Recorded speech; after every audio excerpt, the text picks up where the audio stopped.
Vamos a ver el cierre, pero el cierre se va a dar en dos partes. El cierre se va a dar en dos partes, porque ahora vamos a hacer el final, digamos, del mensaje.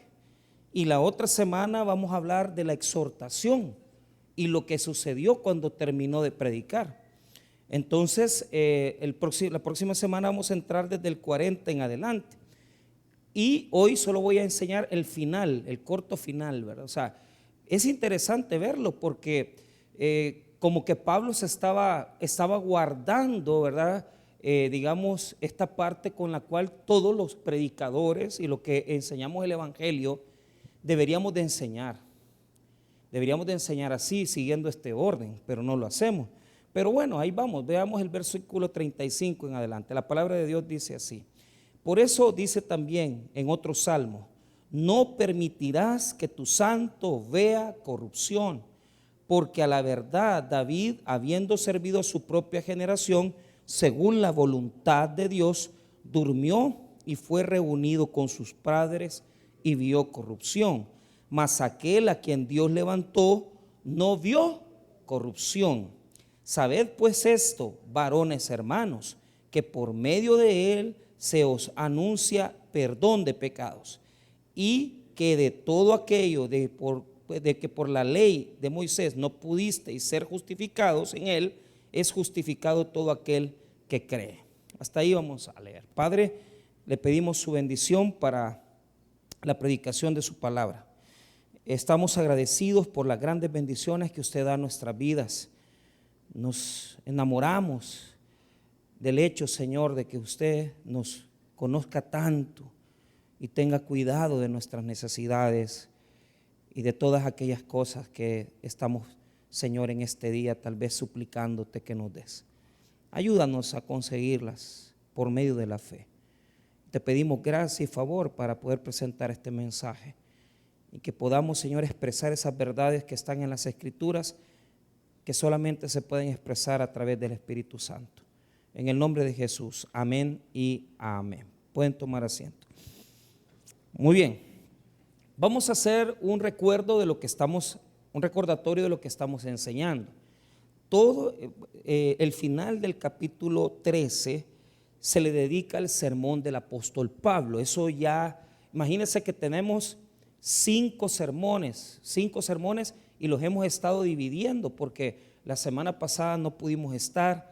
La semana anterior no pudimos continuar con el tema, pero para recordárselo, ¿se acuerdan cómo se divide el sermón?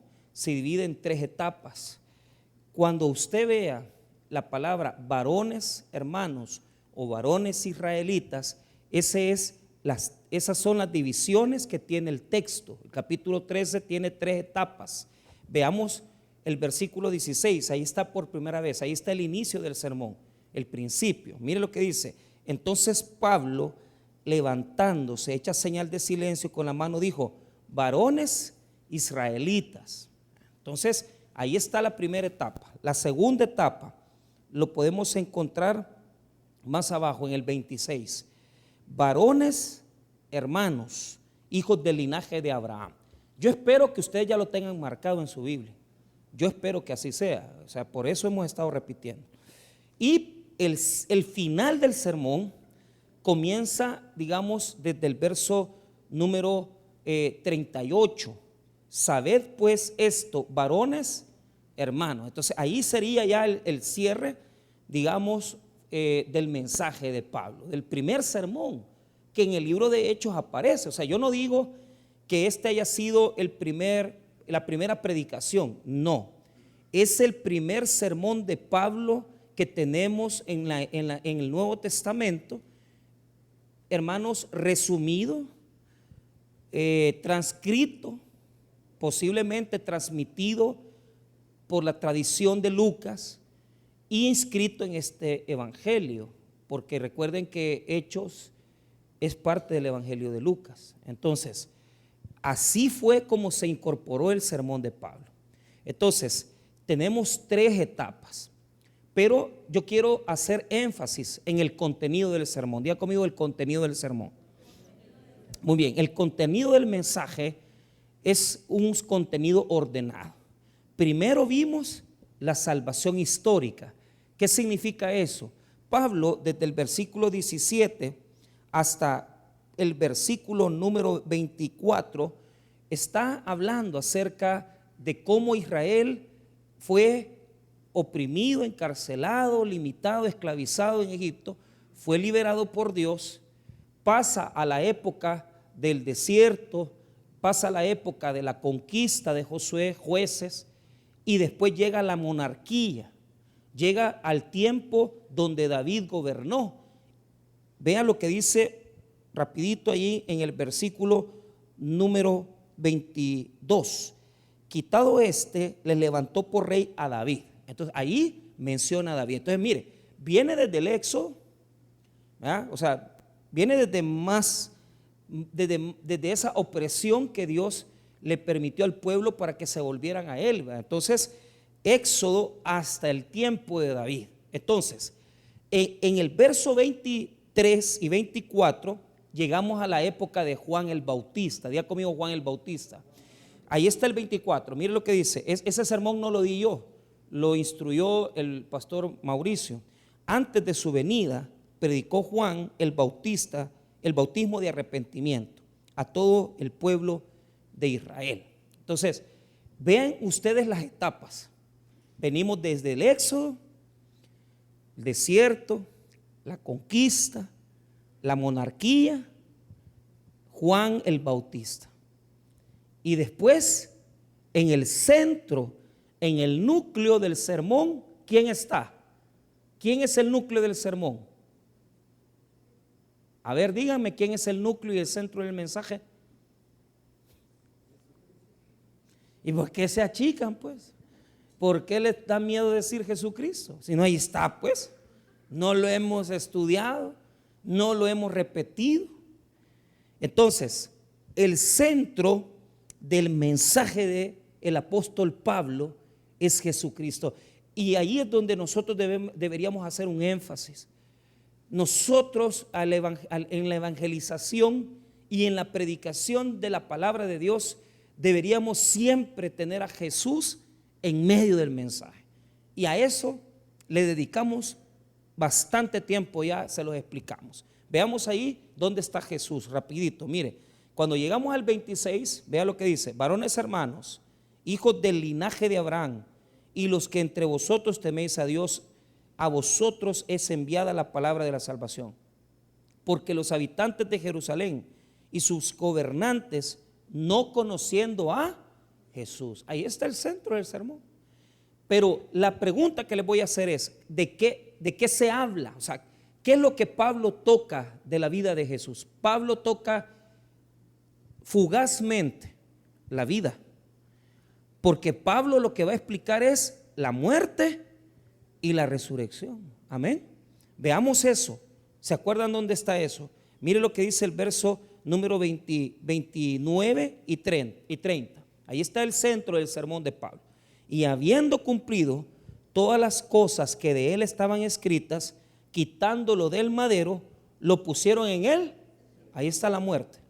Ahora veamos la resurrección. 30. Mas Dios le levantó de los muertos. Ahí está la resurrección. ¿Qué pasa después de la resurrección?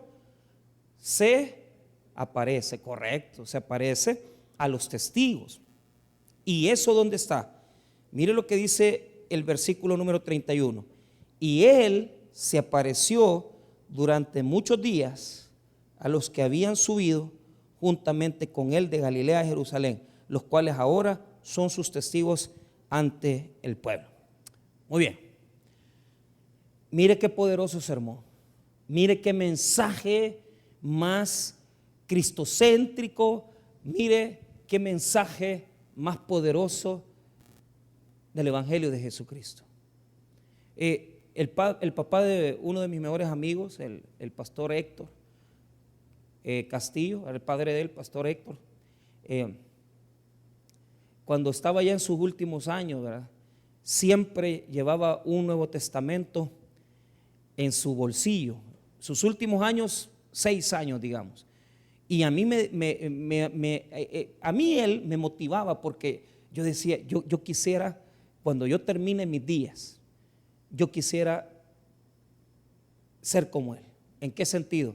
Siempre andaba con el Nuevo Testamento diciendo, hay que predicar a Cristo, hay que ser cristocéntricos, decía. Y sacaba el Nuevo Testamento y a los que estábamos sentados ahí nos decía, prediquen a Jesucristo, sean cristocéntricos, dice. Porque hoy ya nadie predica. Estuve oyendo el sermón de un predicador muy popular, encantado, pues, pero no era sermón, era un mensaje motivacional muy bonito, ¿verdad?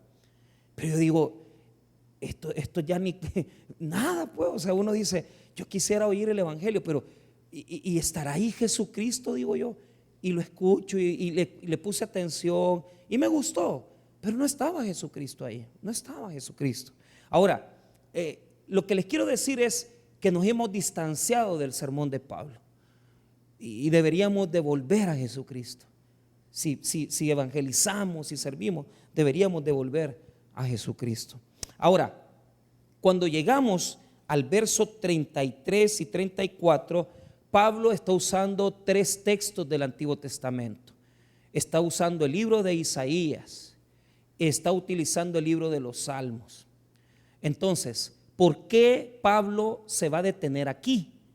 Diga conmigo, la resurrección está profetizada.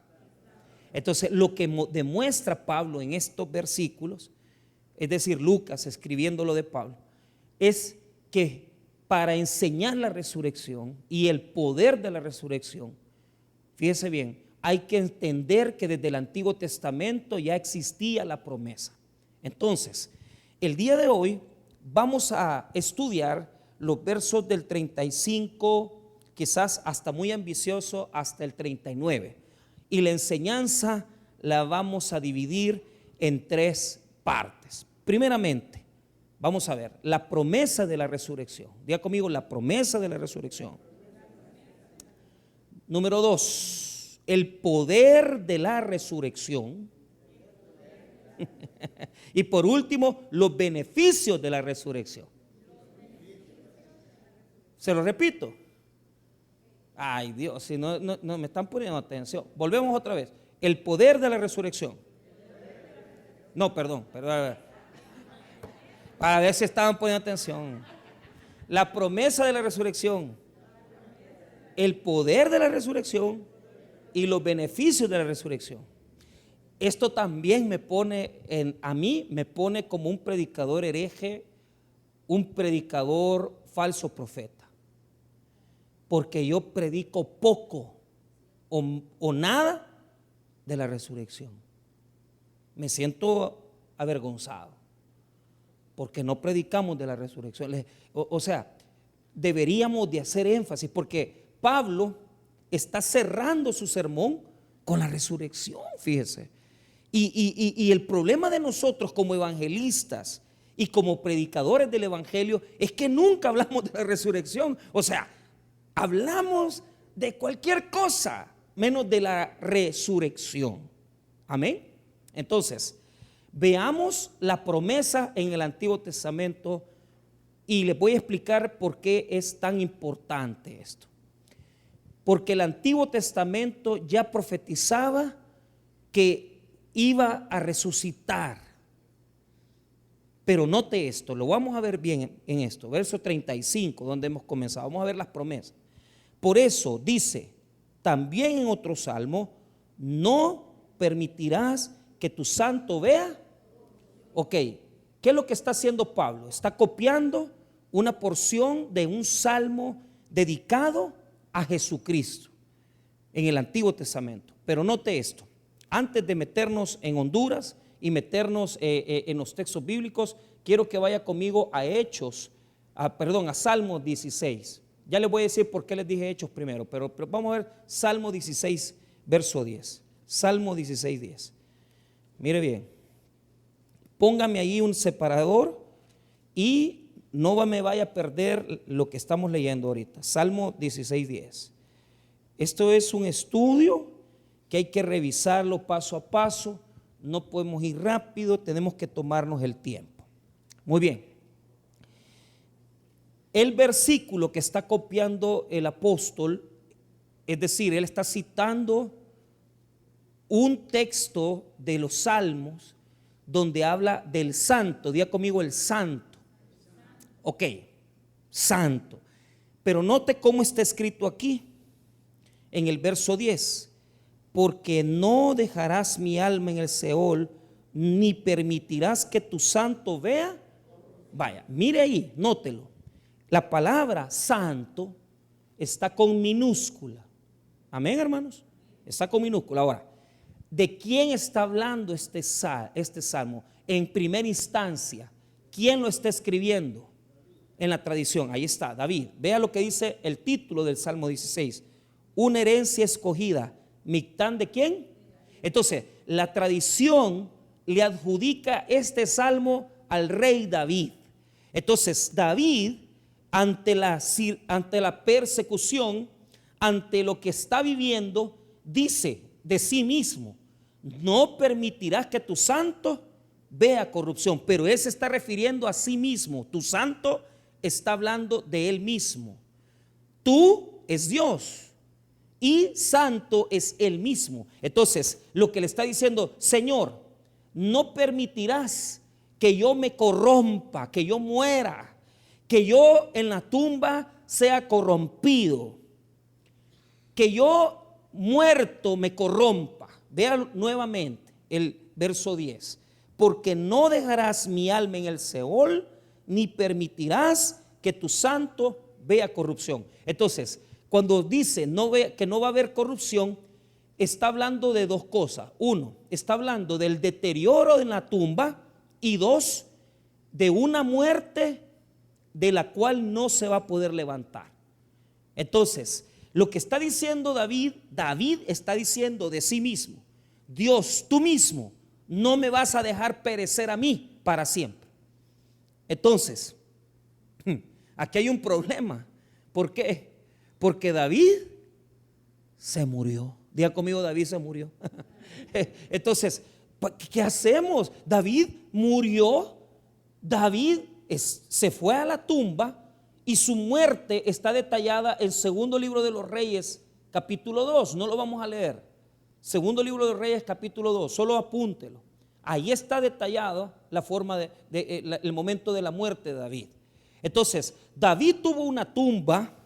David se corrompió porque su cuerpo vio el deterioro físico de la muerte. Y David, lamentablemente, está sepultado. Entonces, la pregunta que hacemos: si esta condición de promesa no se cumplió en David, ¿en quién se va a cumplir? Se va a cumplir en un descendiente de David. ¿Y quién es el descendiente de David? Es el Señor. Entonces, los cristianos tomaron este salmo y se lo adjudicaron a Jesucristo, porque David sí murió, pero Jesucristo no murió. ¿Quién es el descendiente de David que no verá corrupción? ¿Quién es el descendiente de David que no encontrará la muerte y la condenación? Es Jesucristo, el descendiente de David.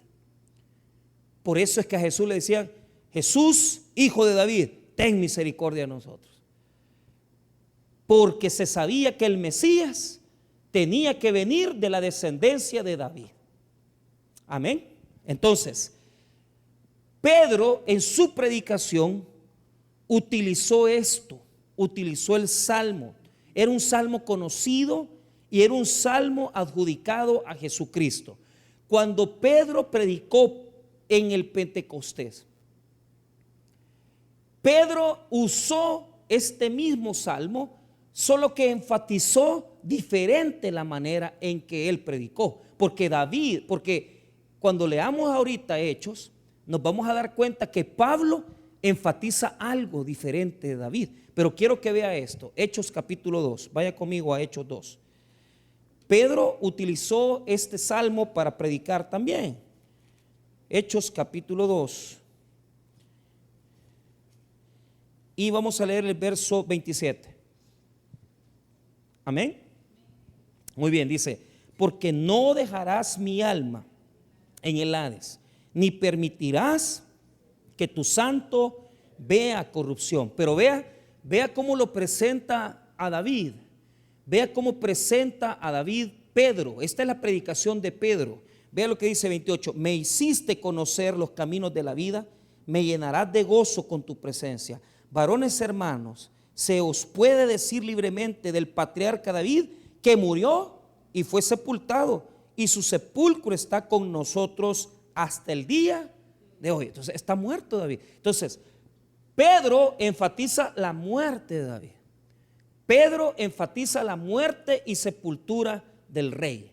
Es decir, no se cumplió en él la promesa. No se cumplió en él la promesa. Pero note esto. Note esto. Esta promesa se cumplió en Jesucristo. Veamos Hechos, capítulo 13, donde estamos. ¿Cómo lo presenta Pablo? Hechos 13, 35.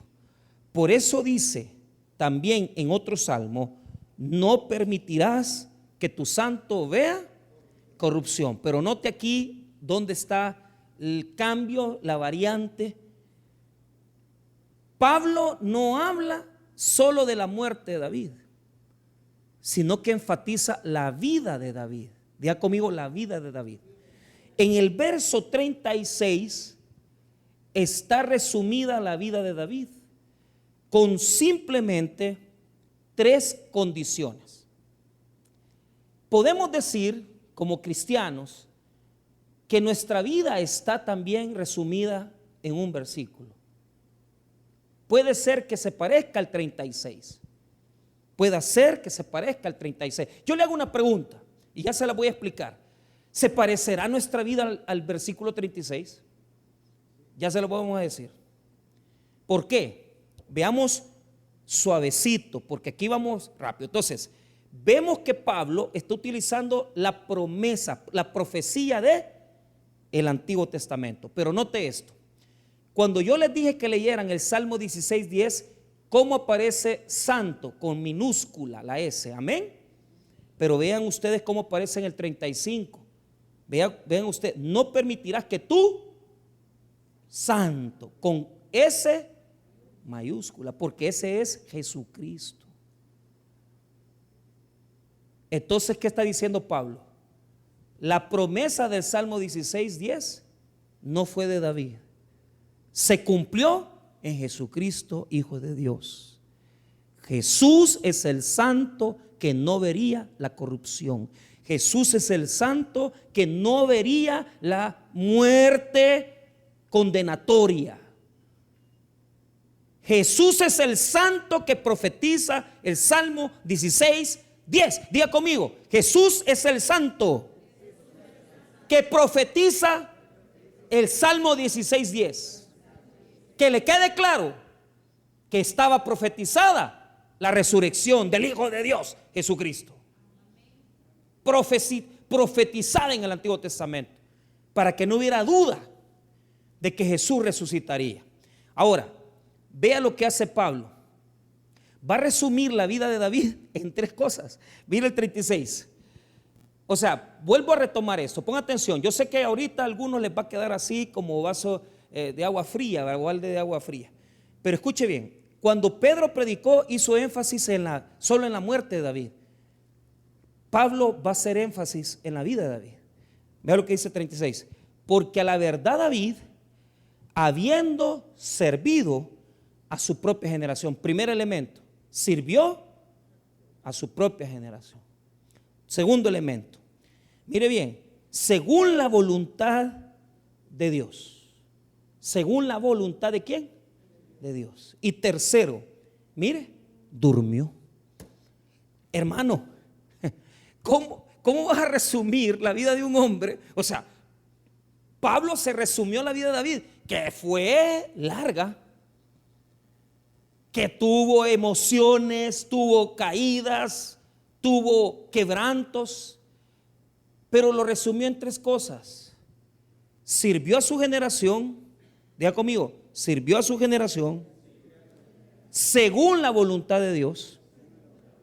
y durmió. Es decir, Pablo no quiere usar eso de que solo murió. No, está dormido porque va a resucitar también. Entonces, la vida del hombre y de la mujer son 3 pasos ante los ojos de Dios: servir, cumplir la voluntad de Dios y morirnos. No nos gusta morirnos, ¿verdad? Luchamos en contra de la muerte. Si nos podemos poner una mascarilla de pepino, la hacemos porque no queremos envejecer. Si nos podemos inyectar células madre e ir donde el doctor Celaya que nos pinche la panza para que nos pongan células de toro, ¿va? Hay unos que ya está rebuznando, andan porque células, pero esas son células de burro, ¿va? Porque sí, son necios, ¿va? Entonces, ¿sabe cuál es el problema? Para los ojos de Dios solo hay 2 cosas relevantes en la vida del hombre: que hagamos su voluntad y que habiendo encontrado la voluntad de Dios, le sirvamos a Él, hermanos. Pero hay personas aquí que no han hallado la voluntad de Dios. Allá andan todos locos, que no saben qué hacer con su vida, con su destino. ¿Sabes por qué? Porque no sabes la voluntad de Dios para tu vida. La persona que conoce la voluntad de Dios para su vida no anda perdiendo el tiempo. O sea, ¿cómo yo a mis 44 años me voy a ir para Estados Unidos a trabajar allá en un Walmart, cosa que estaría bien, porque trabajar es bueno y ganaría plata porque mastico el inglés, ¿verdad? O sea, do you want to go for a ride? You know? ¿Ustedes creen que soy indígena? No, tengo English. Pagué 2 2 años en la escuela americana. Allá estábamos con los hijos de los hermanos Torres. Eran compañeros, no fueron compañeros míos porque ellos los tenían en teens, ¿verdad? Y yo estaba allá en los señores ya que ya no les entra el inglés. Entonces, pero ¿sabe qué, hermano? Yo me he dado cuenta de algo. Es que no voy a hablar inglés nunca, hermano, así se lo digo. Porque Dios me dice, ¿qué va a ir a hacer a Estados Unidos vos? ¿Qué va a ir a hacer a Estados Unidos? ¿Qué va a ir a hacer a Canadá? Ustedes saben que antes de que me mandaran para Usulután, me querían mandar a Canadá. Y es que, hermano, cuando uno encuentra la voluntad de Dios y uno sabe para lo que nació y uno sabe para lo que Dios lo creó, uno no anda jugando con las cosas. Uno sabe dónde Dios lo tiene y lo que tiene que hacer para servirle a su generación. Usted tiene que encontrar el sentido de su existencia, su propósito en la vida, pero solamente vas a encontrar el propósito de tu vida en Cristo. Si ya lo hallaste y lo has abandonado, vuélvete a la voluntad de Dios. Porque a mí no me gustaría que cuando yo muera pase por esa estadía de que sirvió a su generación. ¿Cómo vamos a servir a la generación si no nos hemos hallado? Fíjese que el servir a la generación, David fue rey, gobernó en la monarquía y a través de su gobierno la Biblia nos revela que fue el rey modelo que Dios quería, porque fue el hombre conforme al corazón de Dios. Fue un pecador, fue un impío, hizo lo que usted se puede imaginar, pero ¿sabe qué? Siempre buscó el perdón del Señor y el arrepentimiento genuino. Y a través del arrepentimiento, Él fue el mejor rey de Israel. Solo Jesucristo puede superar a David. Pero ¿sabe por qué usted no se halla? ¿Sabe por qué usted no se encuentra? Porque primero, ¿para qué Dios te ha puesto en este mundo?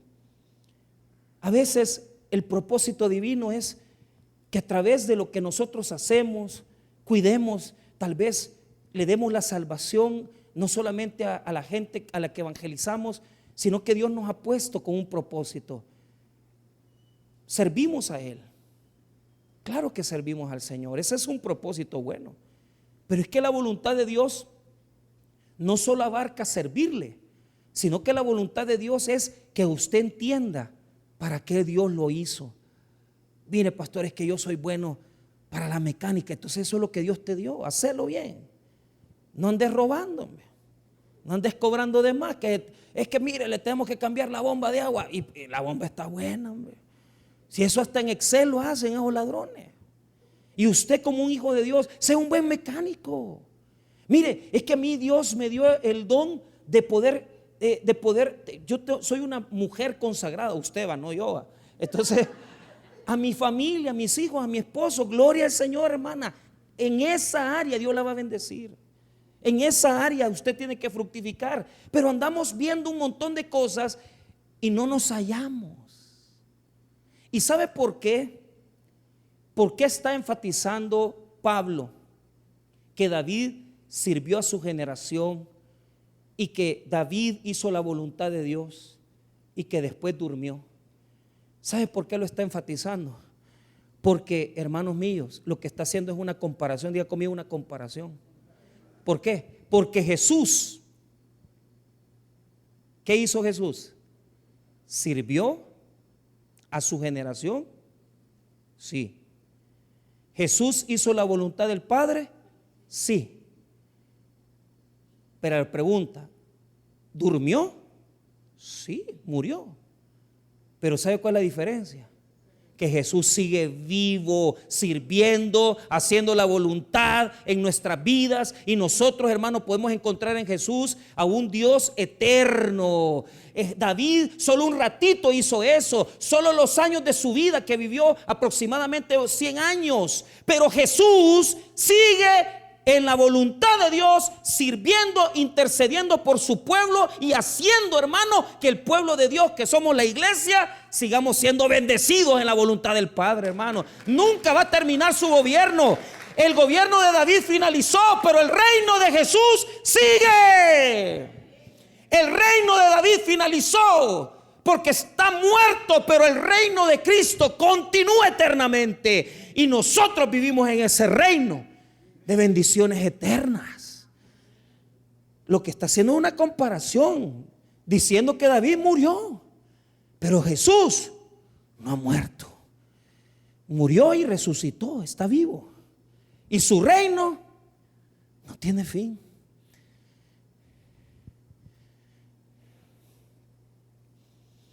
Cuando Daniel ve las profecías de la bestia y esas bestias que son los reinos humanos, y de repente aparece, hermano, aparece el Hijo del Hombre. Y el Hijo del Hombre es una piedra que va a destruir a todos los reinos humanos. ¿Por qué los reinos humanos son como las bestias? Porque todos los gobiernos humanos buscan oprimir al ser humano. Todos los gobiernos humanos buscan sus propios beneficios. Y todos los gobiernos humanos no van a ayudar a la humanidad.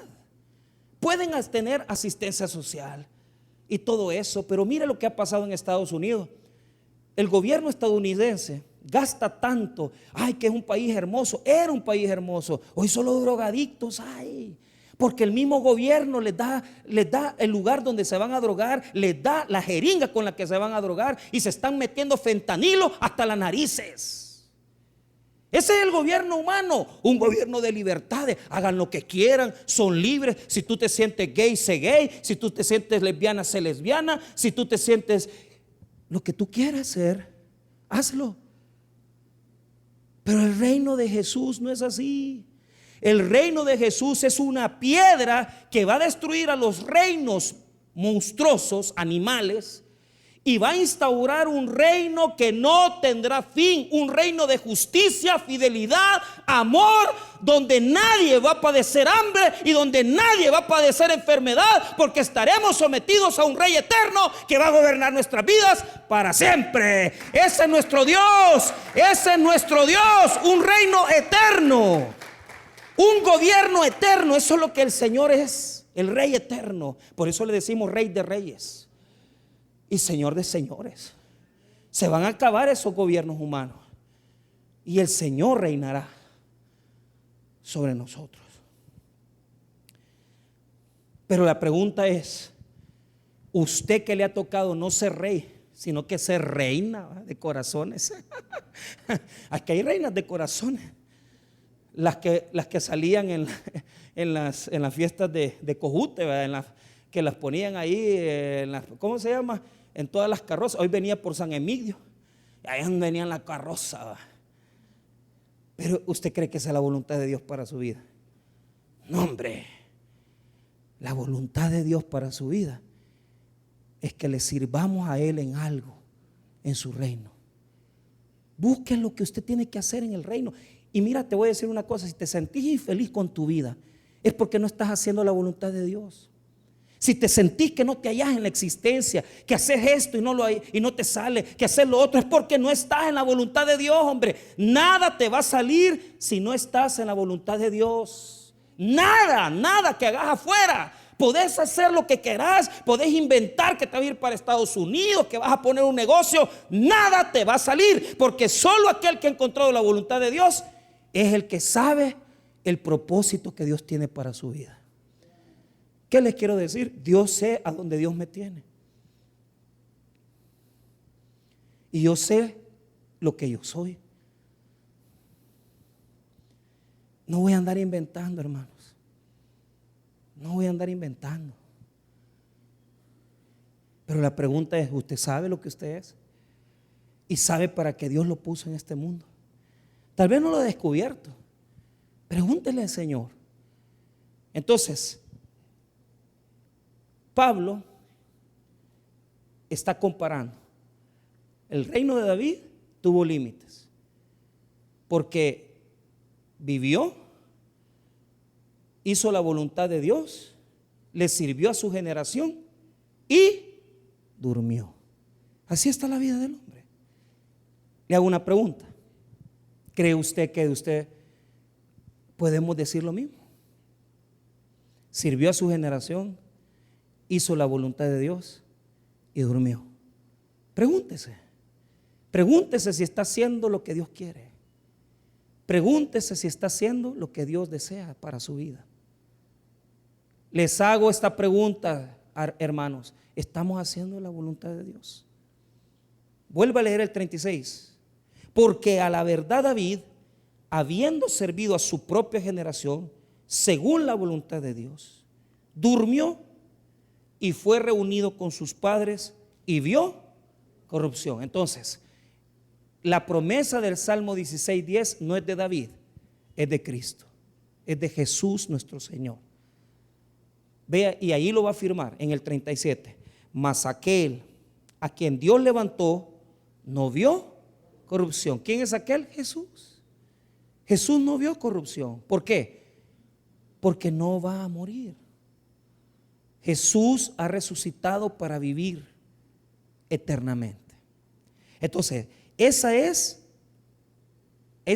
la resurrección profetizada. Esa es la resurrección profetizada. Ahora, veamos el poder de la resurrección. El poder de la resurrección. Veámoslo en el versículo 38. Sabed pues, mire bien, aquí estamos entrando ya a la parte final. Sabed pues esto, varones, hermanos, que por medio de él se os anuncia. Entonces, ¿en qué consiste el poder de la resurrección? Te voy a explicar. Y te lo voy a explicar para que entendas. Pero tenés que ponerme atención. En el Nuevo Testamento hay solo 3 resurrecciones que Jesús hizo. Las vamos a citar rápido. La primera resurrección es la de la niña, la hija de Jairo. Dice el Evangelio de que Jesús fue con algunos de sus apóstoles, solo 3, y que dijo: Talita cumi, niña, a ti te digo, levántate. Entonces resucitó a una niña. 2, la resurrección del hijo de la viuda de Naín. Dice que la viuda venía a enterrar a su hijo, estaba el cuerpo recién muerto, en la mañana posiblemente había fallecido y por la tarde lo traían. Y cuando Jesús vio la caravana, dijo que vio, dice el Evangelio de Lucas, que vio a la mujer llorando. y le dijo, le dijo a la mujer, no llores, dice. Tocó el féretro, o sea, la palabra que usa ahí es, era una como una tablilla donde ponían a los muertos para llevarlos a enterrar. Lo tocó y el joven resucitó. Entonces, tenemos una niña, tenemos a un joven. Y por último, el Evangelio de Juan, capítulo 11. Dice que uno de sus mejores amigos, Lázaro, murió y que llegó después de muerto 4 días. Y él declara en el Evangelio de Juan: Lázaro, levántate. Y Lázaro resucitó. ¿Qué podemos ver en esas 3 resurrecciones? Poneme atención. Primero, Jesús resucitó a una niña, a un joven y a un adulto. ¿Qué quiere decir? Jesús tiene poder para resucitar en cualquier edad. Tres tipos de personas. Pero poneme atención en esto. Esto quiero que te lo entendas bien. Los 3 se murieron. O sea, lo que hizo Jesús en ellos es revivificarlos. La revivificación quiere decir que una persona resucita, vuelve a la vida, pero fallece después. Lázaro murió, la niña murió en su tiempo y el joven volvió a morir. Pero la resurrección de Jesucristo no es así. Diga conmigo, no es así. Porque una vez que Él venció la muerte, Él ha resucitado para vivir y no morir otra vez. ¿Entienden la diferencia entre la resurrección de Jesús y la resurrección de las personas que Él sanó y levantó en su vida? Revivificar es una cosa y resucitar es levantar a una persona para no volver a morir. Ahora, poneme atención. Como Jesús venció la muerte, Él es el único que puede dar la vida. Él es el único que puede dar vida espiritual y vida eterna. Entonces, escuche bien lo que le voy a decir. El hombre está muerto espiritualmente. Dice Efesios que estamos muertos en nuestros delitos y pecados. ¿Por qué? Porque espiritualmente, cuando el hombre pecó en el Edén, se separó de Dios. Y el espíritu del hombre no tiene relación con Dios hasta que el hombre se arrepiente de su pecado y vuelve a Jesús. En ese momento el Espíritu Santo le da vida espiritual. Diga conmigo, vida espiritual. Es decir, los sentidos espirituales y la vida espiritual del hombre viene a la vida. Eso es un tipo de resurrección. En otras palabras, usted dejó de tomar, usted dejó los vicios, usted dejó la vida pasada, no porque usted tiene fuerza de voluntad, no porque usted es un religioso que pasa metido en la iglesia y aprovechó para poder aprender nuevas conductas, no porque usted aprendió un par de coritos y se aprendió un par de versículos. Usted ha cambiado su vida porque Cristo lo resucitó, porque usted estaba muerto en sus delitos y pecados y Dios le dio vida y vida espiritual. Ahora, dele un aplauso al Señor. Es difícil, pero esto tiene que digerirlo, porque esto no se lo doy a los del miércoles ni a los del domingo. Ojalá ustedes lo doy. Doble ofrenda deberían de poner. Si es que hay gente que esto no lo entiende. Es que, hermano, espiritualmente estábamos muertos. No buscábamos a Dios, no hablábamos con Dios, vivíamos en religión. Pero hasta que vino el Espíritu Santo, nos dio vida y nos hizo tener una relación con Dios. Por lo tanto, el hombre que ha recibido a Cristo tiene la capacidad de comunicarse con Dios. Ya no rezás, sino que orás. Ya no vivís por las obras, sino que vivís por la fe. Tú tienes una relación directa y profunda con un Dios vivo, con el que hablas todos los días, porque tu parte espiritual estaba muerta, estabas muerto espiritualmente. No oías la voz de Dios, no escuchabas el mandato de Dios, no entendías la Biblia, no comprendías las alabanzas, no necesitabas orar porque no estabas vivo. Pero ahora que Cristo te ha resucitado espiritualmente, tu espíritu está totalmente en relación con Cristo Jesús. Por lo tanto, puedes orar, puedes adorar. Tu corazón te exige rendirle adoración a Él. Por eso vienes a escuchar la prédica. Por eso lees la palabra. Por eso obedeces la voz de Dios. Porque has sido resucitado espiritualmente.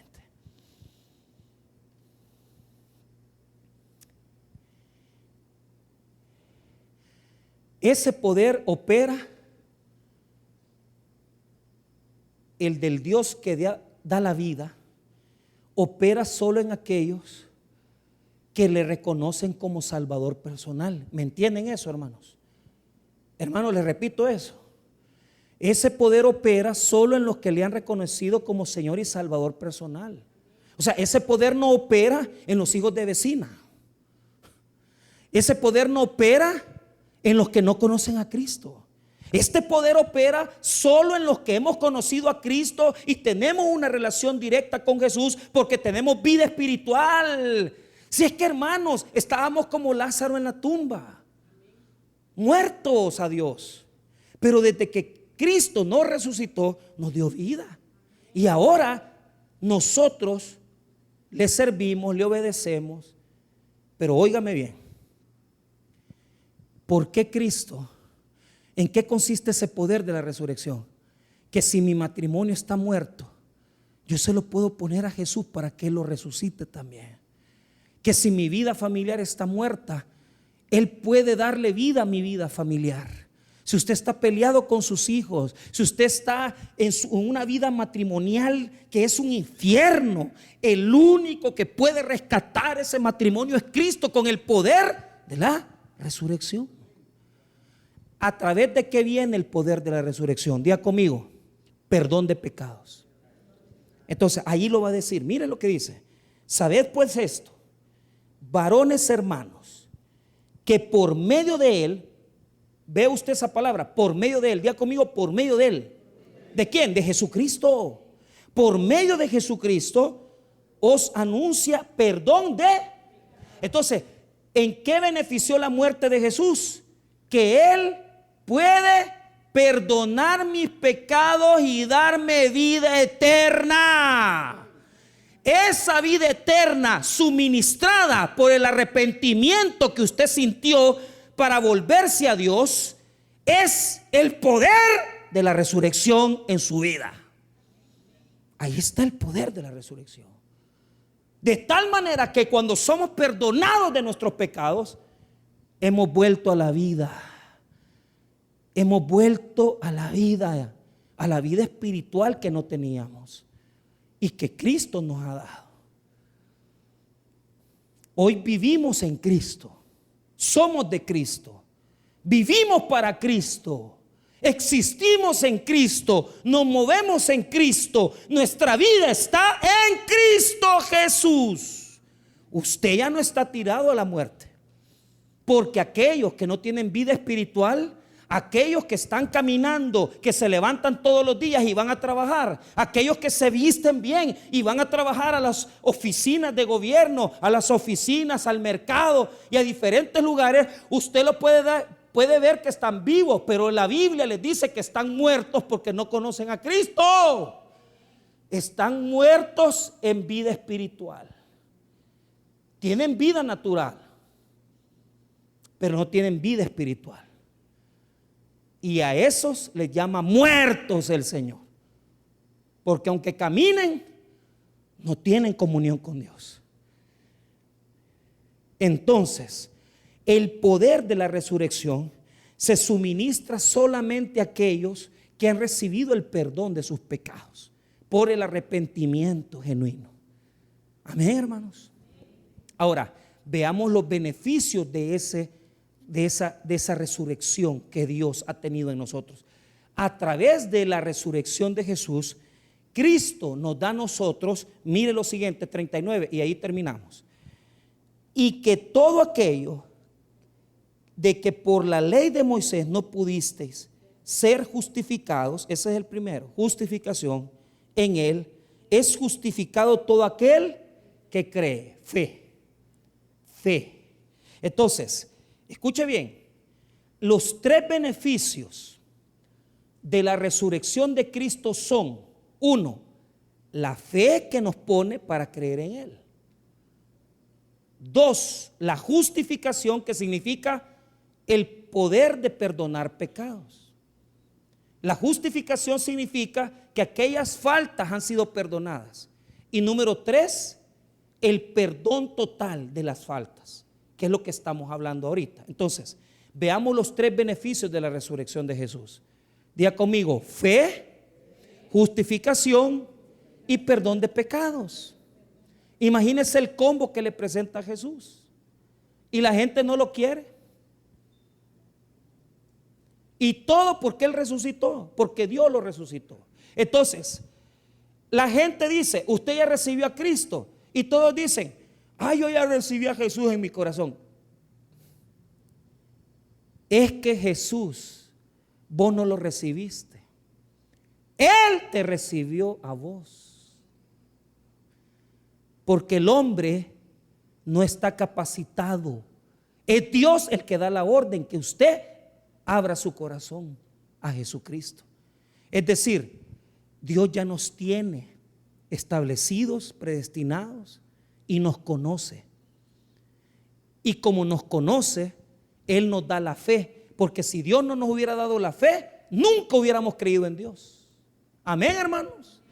No vengas a decir que porque tú eras bueno, por eso aceptaste a Cristo, que porque fuiste inteligente. No, hombre, papito, si vos estabas muerto en delitos y pecados, el que te dio el paquete de la fe es Dios mismo. Por eso no le recibimos nosotros, es Él el que nos recibe con nuestros pecados. Él nos ha recibido antes. Claro, esa teología es muy profunda. No cualquiera la va a entender. En otras palabras, es Dios el que ha predestinado todo, pues. Pero ¿qué nos ha dado? Lo primero que nos da, fe. La fe nos hace creer en Cristo. La fe en Cristo nos da justificación. Es decir, yo no necesito hacer ninguna obra para salvarme, porque Cristo me ha justificado. Y número tres, a través de la justificación me da el perdón de mis faltas, porque yo ya no le debo nada a Dios. La justificación es una figura legal con la cual se declara inocente al que es culpable.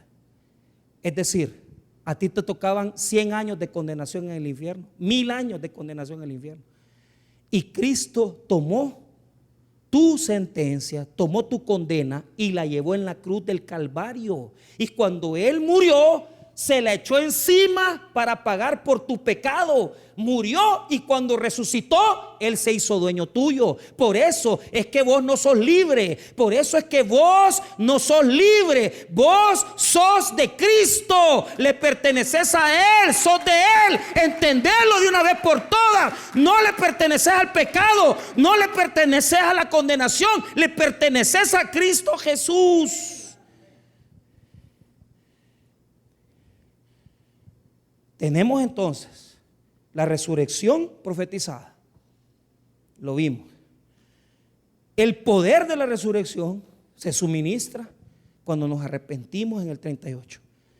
Y los beneficios de la resurrección son la fe, la justificación y el perdón de pecados. Por eso Pablo les dice, y esto es algo que solo Pablo explica. Solo Pablo, solo en el sermón de Pablo vas a hallar la justificación, no en el de Pedro. Solo en Pablo está la justificación. Solo Pablo explicó esto. Entonces termina el sermón diciéndoles: arrepiéntanse. Diga conmigo: arrepiéntanse. Jesús los está esperando. Ve el 39. Y que de todo aquello de que por la ley de Moisés no pudiste ser justificados, En Él es justificado todo aquel que cree. Lo que le está diciendo es, la ley no les va a perdonar los pecados, sino que todo aquel que cree, diga conmigo, todo aquel que cree, puede buscar a Cristo. Solo Cristo puede justificar. Solo Él. Ese es el cierre de la enseñanza de Pablo. La otra semana vamos a ver la exhortación final, la amenaza. O sea, ya les explicó la doctrina y ahora les va a explicar una exhortación para que se arrepientan. Ahora te digo algo. Si estás aquí y no te has arrepentido, ven a Cristo, porque solo Él puede darte vida. A través de su resurrección se otorgó los derechos de la vida y solo Él puede darla, porque Él es el único que venció la muerte. Y si está muerta tu vida, y si está muerto tu matrimonio, y si está muerta tu finanza, y si está muerta tu existencia, el único que puede suministrar vida es Jesucristo a través del Espíritu Santo. Ven entonces a Jesús, arrepiéntete y busca aquel que tiene un reino eterno y que es Rey para siempre y por siempre. Amén. Vamos ahora. Padre, gracias te damos por tu palabra.